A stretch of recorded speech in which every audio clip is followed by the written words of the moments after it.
Mengenal sekilas sejarah tentang bakso. Siapa yang tak kenal bakso? Hampir di setiap tempat di penjuru Indonesia selalu ada penjual bakso yang khas dari daerahnya masing-masing. Begitupun bakso bagi masyarakat Indonesia. Seolah makan bakso menjadi kebiasaan masyarakat Indonesia untuk menjalin kebersamaan, misalnya melalui perayaan, kumpul keluarga, hingga menjamu tamu dari lain tempat. Namun, siapa yang mengira menu ini ternyata memiliki sejarah yang panjang di Indonesia.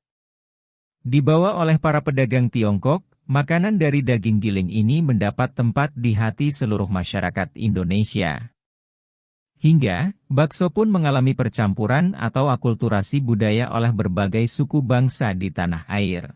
Sejarah bakso berasal dari cerita di masa dinasti Ming, 1368-1644. Tiongkok, sekarang.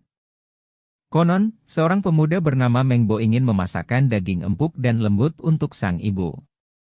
Ia terinspirasi dari kue mochi, camilan yang terbuat dari ketan yang ditumbuk agar halus, sehingga makanan ini terasa lembut.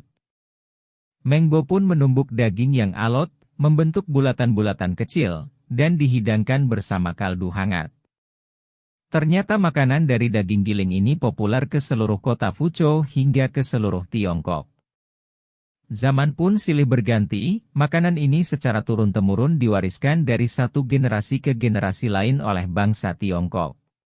Bakso diperkirakan masuk ke Nusantara melalui para pedagang Tiongkok. Terbukti dari penamaan, bakso, yang berasal dari kata, bakso, dalam bahasa Hokkien yang secara harfiah berarti daging yang digiling. Namun, karena orang Nusantara pada waktu itu sebagian besar Muslim, mereka tidak menggunakan daging babi sebagai bahan utama, melainkan daging sapi, kambing, ayam, hingga kerbau. Bakso berkembang hingga ke seluruh penjuru, karena rasanya yang nikmat sesuai dengan lidah orang Nusantara. Akulturasi budaya pun terjadi, hingga terdapat berbagai variasi-variasi resep bakso menyesuaikan lokasi. Apalagi, Nusantara sangat kaya akan bumbu-bumbu rempah yang membuat bakso semakin sedap. Boleh dibilang bakso adalah wujud keberagaman kultural Indonesia.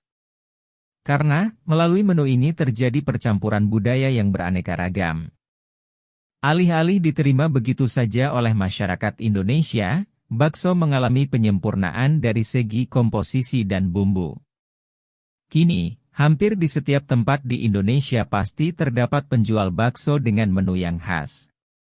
Namun, dari ratusan varian bakso di Indonesia ada beberapa menu yang populer, seperti bakso urat, bakso telur, bakso ikan, bakso udang, bakso balungan, bakso aci, bakso tahu, hingga bakso kerikil. Sedangkan dari kota, beberapa kota muncul menjadi ikon kota bakso, seperti Wonogiri, Solo, Malang, hingga Karimun Jawa. Bakso adalah menu yang bisa dinikmati siapa saja, kapan saja, dan di mana saja. Termasuk sekarang, ketika banyak tersedia produk daging olahan yang praktis dan bermutu tinggi. Sehingga setiap orang bisa membuat menu bakso sesuai dengan cita rasanya sendiri di dapur kesayangan.